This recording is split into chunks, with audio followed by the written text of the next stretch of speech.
So all of these things are in the retooling and the revamping. And I'm going to say something to all the grandparents that get hit with the questions I'm asked and we're asked. Are you the same parents that raised us? Our response is now, I revamped myself. So we're the same parents. We just revamped ourselves. We morphed into these softer, more delicate people intentionally.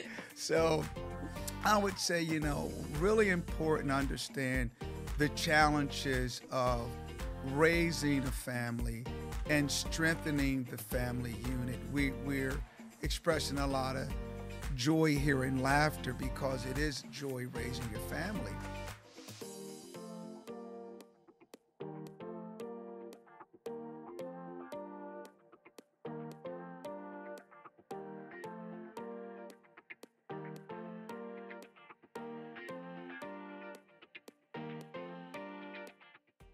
Hello, everybody. Welcome back to Conversations Beyond the Pulpit, the podcast where we delve into everyday human experiences from the lens of faith. I'm your host, Bishop Joseph Roberts Jr., joined with my lovely co-host, as always, Pastor Michelle Roberts. Today, we're going to delve into the importance of family growing together. We truly believe as a married couple that family growing together is the cornerstone of life. We have done our best to endeavor to promote unity and growth, to look at our family together as a whole, ourselves as a married couple, along with our children, and seeing how can we impact each other's life, how can we help each other grow in a comfortable and safe environment, but at the same time realizing as a married couple, when we're no longer here, the one thing that we're going to leave in life concerning legacy is our children. So this podcast today is to help all of us look at our marriage, our family, and how growing together has helped us be stronger, helped us be better, helped us mitigate risk in this everyday life. And so we're going to take this deep dive through the lens of faith, how our walk with Jesus has helped us build a healthy family unit in growth and strength and power and praise and finances and all kind of stuff. We just go on and on and on and on and on because we're talking about family growing together. Dear? No, you just go on and on and on. I do just go on and on and on and on and on because we serve an endless wonder. But and our so God goes family on and on has and on. increased over and over and over again. And they keep increasing. They sure enough do. Yes, they do. So we have gone from a married couple with 2 children to a married couple with 6 children and a total of 12 grandchildren. I get the number mixed up sometimes because I lose count. That's what happens with life over 50. No. But as a couple, we want to just discuss the context of family life and growing together with the impact of marriage. I mean, before we even got married, we already knew the concept that, marriage is forever. If you go into marriage not understanding and believing your marriage is forever, you got married for the wrong reasons. Yep. I can tell you that from right now. So, starting right there, when we decided to get married, I made it a point. This marriage is forever. And it's crazy because, through life, like the bishop, his mom and dad was together his entire life until they went on to be in glory. But in my family, marriage wasn't a continual thing. Yeah. There were a few people in my family that stayed married until death. But I decided that if I was to ever get married, it would be unto death, as Christ wanted it to be. So with that concept, it's a good starting place when you're talking about growing your family. So growing your family under the construct that you're going to be together forever. Mm-hmm. And so, the natural progression of life is that children will outlive their parents. Mm-hmm. So, understanding, when we look at it fundamentally, that our tenure, our longevity in marriage, we have to build a structure around it that our children can look at and say, we're not getting bored with the concept of marriage because we have an intentional growth progress. So one of the things that we looked at as being entrepreneurs and pastors is succession. So succession is something you have to grow into. You have to guide your children into it. You have to, the Bible says, without a vision, the people perish. So not so much perishing in death. I look at this from another lens, but just perishing in their productivity, in their motivation, in their concept to conquer and to look at new territories of growth. So we looked at our church life. We were, young deacons and deaconess, and then became ministers. And we had a pastor who was very thought-provoking in her approach to family. And so very early on, she would look at us and say, I'm not even a minister yet. And she would say, Brother Pop, which one of your children are going to be your successor?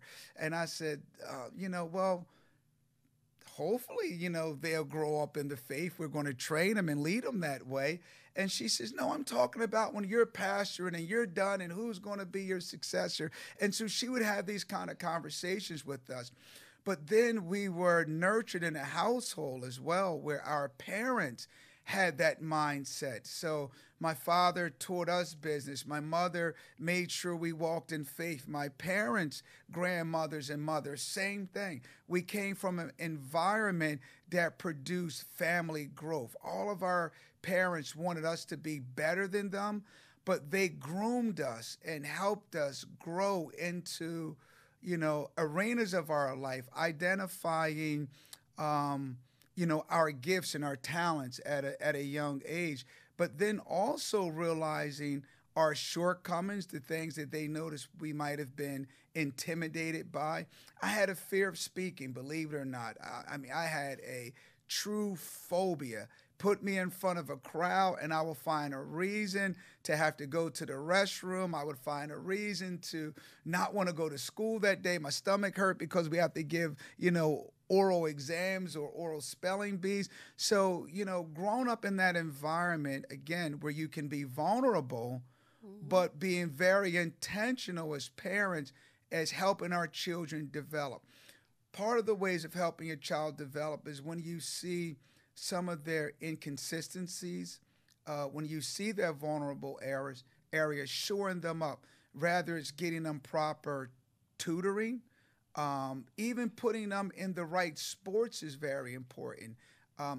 I believe consistent activities has a lot to do with their growth and their longevity. So I'm giving a broad stroke at this today, really going to, or at this segment, but going to take a real good intentional dive into how do you build your family. And I'm going to talk about our family, how we built it. So before I go into the particulars, dear, want to put some wisdom on this for me? Jump in. Amen. Yes, it really is, because each child in the family is different. It doesn't matter if they come from the same parents, if they grew up in the same house at the same time, learning the same things. Each child is different.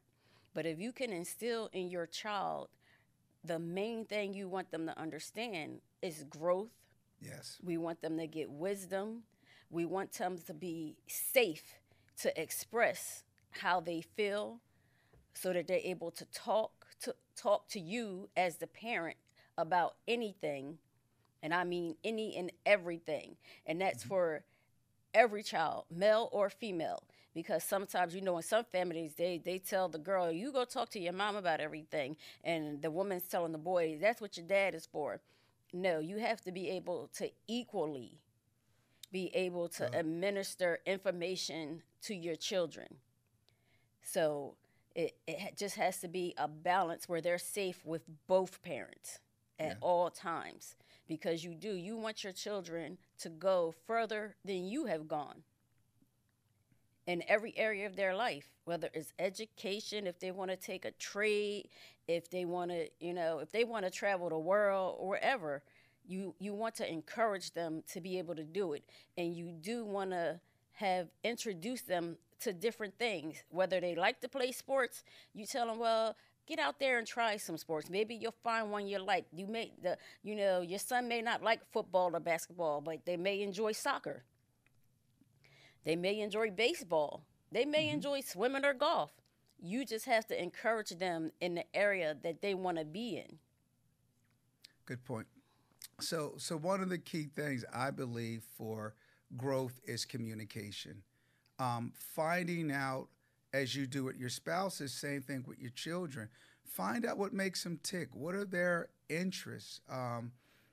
And when you begin to find out your children's interests, this is, the path of intentional growth. Then it's exposure. What are you exposing your children to? So one of the things we did, and this might sound very small to some, but we always looked at communities that were more affluent than where we currently live. So we would take tours and we would just expose them to larger houses, and they would say, man, I really love this house. And so the question would be, okay, you love it, but how can you get the earning power to purchase it? So we would have these conversations. We would go to the exotic car dealerships, and I would talk to my kids at a very young age. It's a nice looking car. It's one thing to be able to afford it, but to understand the economics that go along with it. Cars being one of our most highly depreciated depreciations in value, things that we're going to buy. So we look at that and say, the car looks nice, but because of the depreciated value that comes with it, do I need that car? So little things like that, we start having conversations, intentional growth, curving their appetite at a very young age. Understanding when you're growing your family, there are so many different boxes and arenas that they're going to find themselves in. One of the first boxes is peer pressure and influence from people around them. And every family, you're going to find your children connecting with people that have more, and they're going to connect with people that have less. How do you keep them balanced in the midst of teaching them growth, intentional growth? So as my wife was talking about, putting them in different sports, me talking about exposing them to different lifestyles in life, but then looking at growth being the cornerstone of building a family. What are the family needs? So if you look at the farmer, right? So he teaches one of his children, how to roll hay. He teaches another one how to milk the cows. So it's really trade intentional, because what he's doing is he's teaching his children how to help towards the bottom line. So us being very young entrepreneurs, what we did was we found our children interests, the things they liked, and then a lot of inspiration by the Holy Spirit. So today, within our company, within our church, rather it's doing this podcast today, our children run the sound, they run the production side of it, they run the editing side of it, they do all the graphic designs. We have another son who is a CPA by trade. He's an accountant. He looks over all the numbers. We have another son who's just very astute in marketing. I mean, he will give you a business plan that will have your head spinning, not just with graphs and numbers, but one with the aesthetics, the pictures to draw you in and showing you the diversity of business and why you should look at your plan, being strategic in it. So we looked at what they grew up in. They understood business because they watched us do it. But we wanted them to grow and understand the background of business. Our P&L, our expense line, our budget, look at the things we are paying other people to do. And as they begin to get exposed to our receivables and our payables, they're like, man, you know what? That job right there pays really good. I need to learn that. And so this is intentional growth in your family. Even just, today, mom cutting coupons, getting them to understand you don't look poor, you look very frugal, you look very astute when you learn how to coupon shop and cost cuts, because these things that you can teach them very young in life, it's going to maximize their potential and it's going to proliferate their earning power. So this is intentional growth within the family. And it breeds a level of unity. I look at our family today, and please, I am not shot calling here, saying we're anything special. It was a very hard task to get our children to look at the vision, believe in the vision, and support the vision, because everybody goes on their own way. We're not dictators. They have their choice. They all have worked in Fortune 500 companies before they decided to, work in the business, but they've always been with us in church. So one of the things, we say that there's strength in unity. So we become stronger being unified. But at the same time, if we as the patriarch and matriarch of the family, if we dial down the vision and if we dial down our plight and attitude for growth, then the children become stagnated. There's a favorite saying, the speed of the leader determines the pace of the pack. Now, parents, I'm going to tell you something. When you get a house full of children with vision, you have to keep moving. Because if you don't keep moving and building your projects, same thing in ministry, and if the children aren't allowed to push you a little bit, we're doing this podcast today because the children said, you know what, y'all can do this. You know what, you got a great life story. Look at what you've done. Let's go for it. And so me now, being a CEO of a corporation, senior pastor of a church, still days have the fear of speaking, but I understand that I have intentionally grown our family all through the grace of God. I take no credit for it, all through the grace of God.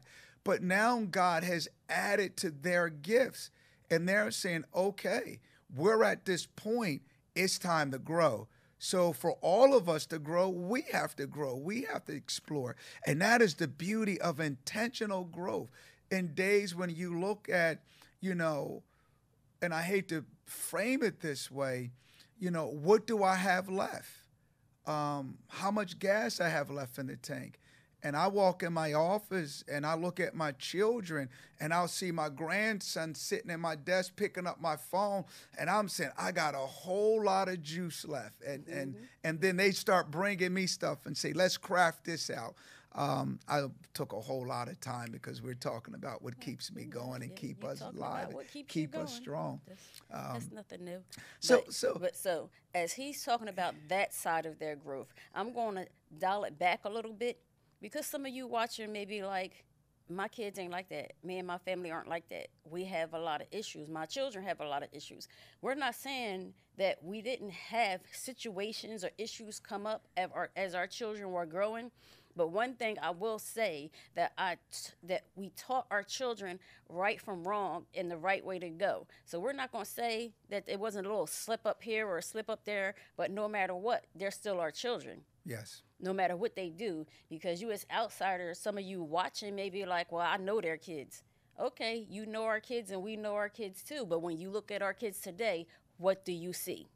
I'm just going to put that out there. But again, which we did, we talked to our kids. Like my kids used to, if they got in trouble for something, I'd be like, well, and I'm talking about at school or on their job. I asked them point blank, well, what did you do? Yep.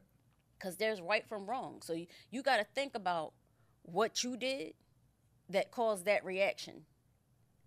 And if you talk to your children this way, if you don't yell at them all the time, if you don't do this or don't do that, because I will say, back in the younger days, sometimes, I worked nights, I worked days, I worked as a nurse.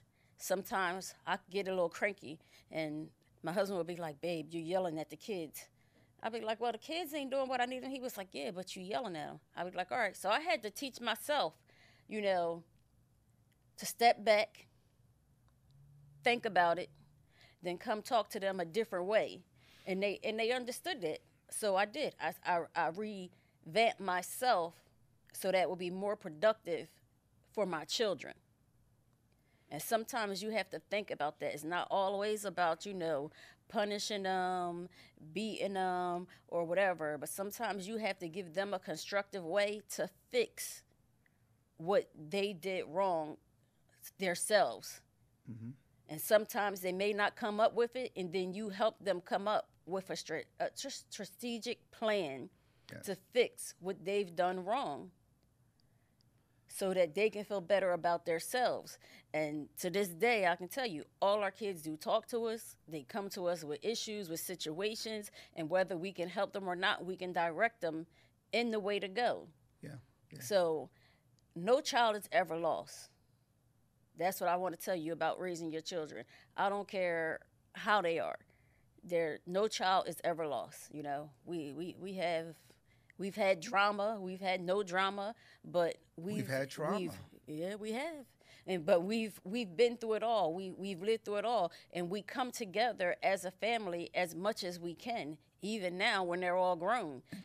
Intentional growth. Because if you keep your family together, and I say that because when I was younger, my family, we always got together at least twice a year. And I'm talking about a entire family. My mom's family is huge. When I came in the family, it seemed like they was always together. But I'll let you say twice a year. It was summer. Yes. In the summertime, we got together more than we did during the winter. Wasn't that a Will Smith song? Summer. Yeah, that was. Okay, I'm sorry. We're on the podcast. But yes, intentional growth. So yes, with intentional growth, we try to make sure our children know their family. So you said something that I've parked in the good memory bank. Mm-hmm. The one that I still have before 50, right? Mm-hmm. So what I thought was very good, you talked about revamping yourself. Mm-hmm. And I believe when our children see us make a conscious effort to be better as parents, to be, better as communicators, it gives them, as we say, an intentional strategy when they're facing similar situations. It's like, okay, what did mom do? What did dad do? Not what they said, but what did they do? Exactly. You've watched us have to dial it down.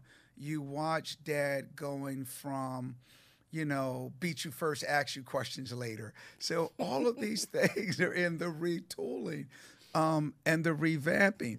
And I'm going to say something to all the grandparents that get hit with the questions I'm asked and we're asked. Are you the same parents that raised us? Our response is now, I revamped myself. So we're the same parents. We just revamped ourselves. We morphed into these softer, more delicate people intentionally.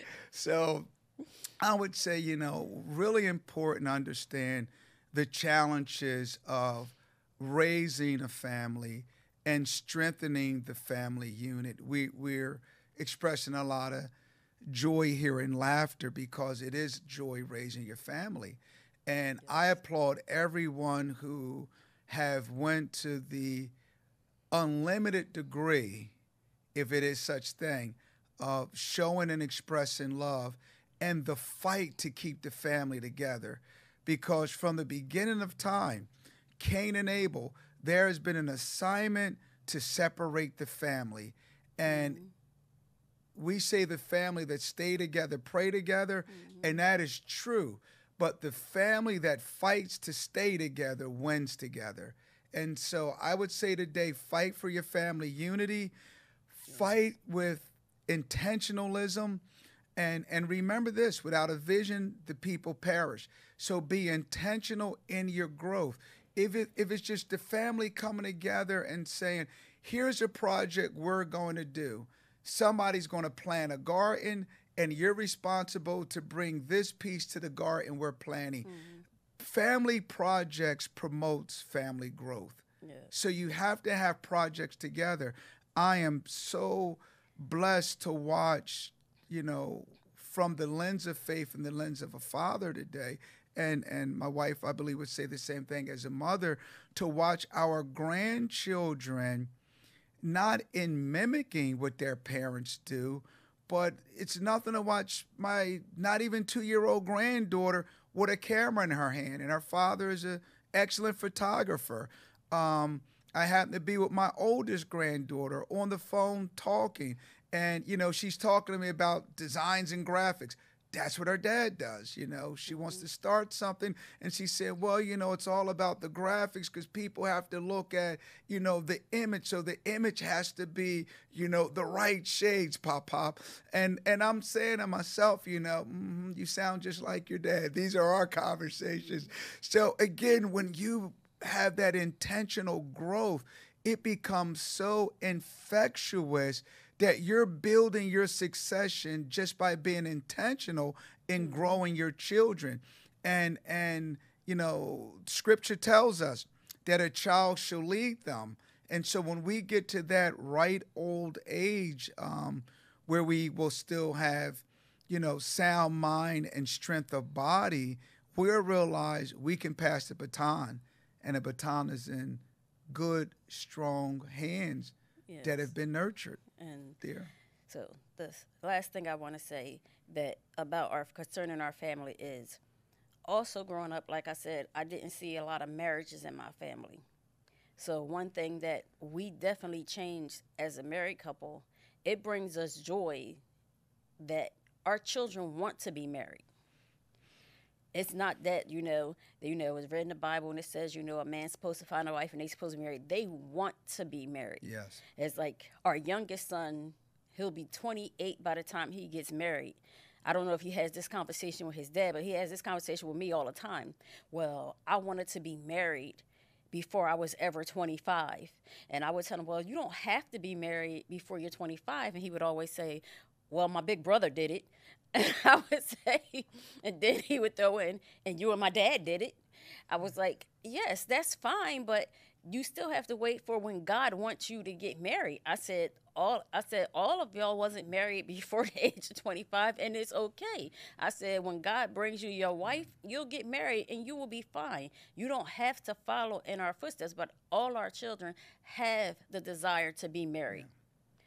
So that's why our family continues to grow and continues to grow. And it's just a blessing to see that in the family. But before we close out this segment of family unity and growth, you talked about communication and intentional growth. You spoke on how the boys normally talk to their father, the daughter is sent to her mother. I will tell you, our family is really the complete opposite. We all communicate and talk well to each other, but my boys will normally go to their mom first, and my daughter unequivocally comes to her dad first. The law of nature, I guess. We all talk about everything together. Yes, I will say something to the men today. Our shoulders are broad, our voices are deep, our walk is heavy most of the time. And in doing that, a lot of times our children won't come to us first, or they will be so passive in their approach, and it can take them a long way around getting to the crux of the story. Be patient with them.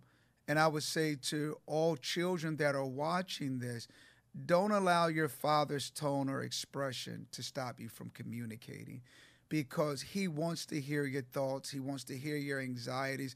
And as fathers, most of the time, we already feel you, hear you in your silence, and understand. But being men, we are very territorial in our approach with things. And so we won't approach stuff into people bring it to us most of the time.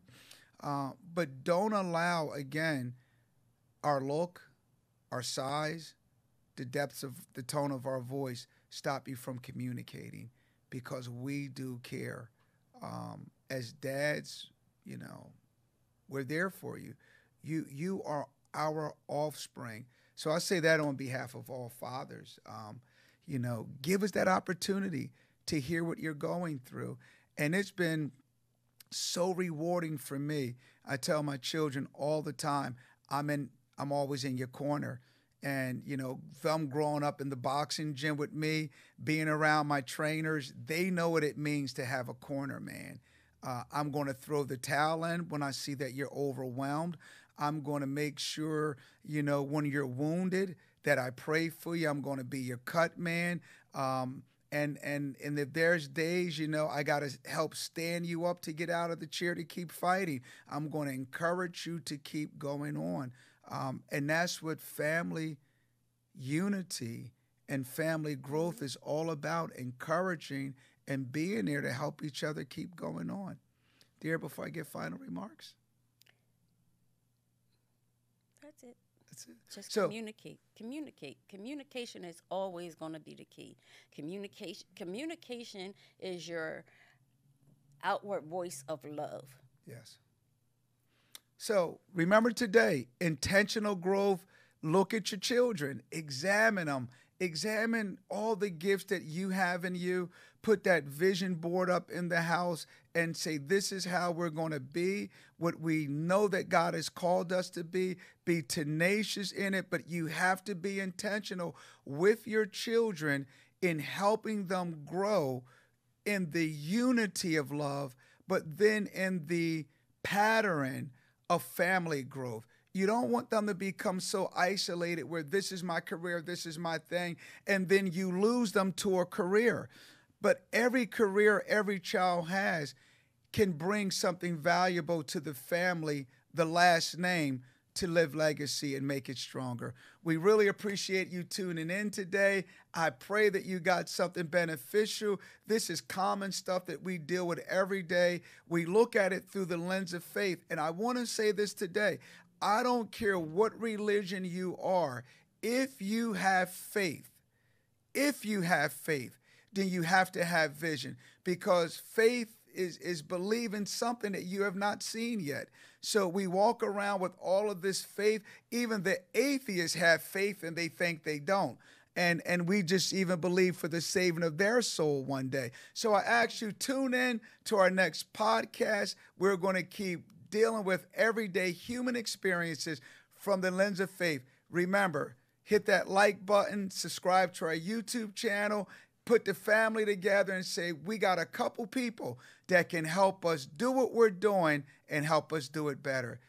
Keep growing in the power of God. We love you. Heaven smile upon you.